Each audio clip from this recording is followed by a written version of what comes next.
Praise the Lord. கர்த்தருடைய பரிசுத்த நாமத்துக்கு மகிமையுண்டாதாக. கர்த்தர் நல்லவர். இந்நாள் வரையிலே நம்மளை கண்மணி போல பாதுகாத்து தாங்கி தேற்றி அற்புதமாக அதிசயமாக வழி நடத்தி வந்தார்.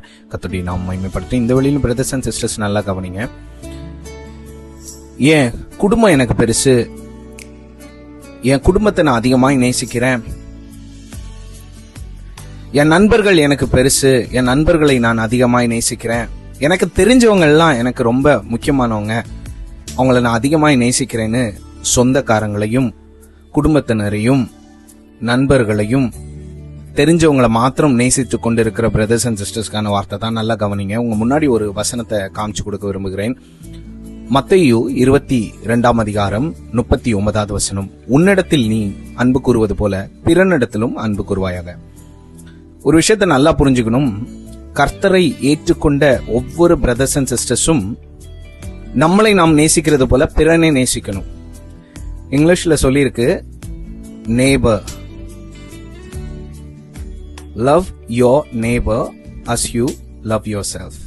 அப்போ உன்னை போல் பிறனை நேசி அப்படி. நம்ம இடத்துல எவ்வளவு அன்பு கூறோமோ அதே போல பிறனிடத்தில் அன்பு கூறணும். இங்க என்ன முக்கியமான விஷயம்னா, இங்கிலீஷ்ல நேபர்னு இருக்கு, தமிழ்ல பிறன்னு இருக்கு. சோ பிறன்னா நம்ம பக்கத்து வீட்டுக்காரங்க, நமக்கு தெரியாதவங்க. நேபர்னு சொல்லும் போது பர்சன் லிவிங் நெக்ஸ்ட் டோர்னு சொல்லுது. அப்போ நமக்கு தெரியாதவங்கள எவ்வளவு நம்ம நேசிக்கிறோம். தெரிஞ்சவங்களை நேசிக்கிறதுனா ரட்சிக்கப்படாதவங்க கூட நேசிக்கிறாங்க. கர்த்தரை அறியாதவங்க, புறஜாதியார் கூட அவங்க குடும்பத்தை அதிகமாக நேசிக்கிறாங்க, அவங்களுக்கு தெரிஞ்சவங்கள நேசிக்கிறாங்க, அவங்க ஃப்ரெண்ட்ஸுங்களை நேசிக்கிறாங்க. புறஜாதியார் கூட அதை பண்றாங்க. கர்த்தரை நன்றாக தெரிந்த பிள்ளைங்க, ரட்சிக்கப்பட்ட பிள்ளைங்க, அதுக்காக குடும்பத்தை நேசிக்க கூடாது, நண்பர்களை நேசிக்க கூடாது, தெரிஞ்சவங்களை நேசிக்க கூடாதுன்னு இல்லை, நேசிங்க, தப்பு இல்லை. ஆனாலும் பிறனை நேசிக்கணும், தெரியாதவங்களை நேசிக்கணும். யாருன்னே தெரியாது, ரோட்ல சாப்பாடு இல்லாம உட்கார்ந்துட்டு இருப்பாங்க, அவங்களுக்கு போய் சாப்பாடு கொடுத்துட்டு சுவிசேஷம் சொல்லுங்க, நேசிங்க. பக்கத்து வீட்டுக்காரங்க யாரா இருக்கட்டும், எப்படிப்பட்டவங்களா இருக்கட்டும், நேசிங்க, அன்பு செலுத்துங்க. உங்களுக்கு தெரியாத ஒரு நபர் இடத்துல அன்பு செலுத்த பழகிக்கணும். அதுதான் கிறிஸ்துவனுடைய அன்பு. எல்லாரையும் ஒரே மாதிரி நேசிக்கணும்.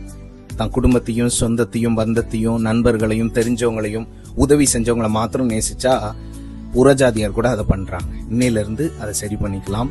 தேவனை போல எல்லாரையும் நேசிப்போம், நம்மளை நேசிக்கிறது போல பிறனை நேசிப்போம். God bless you.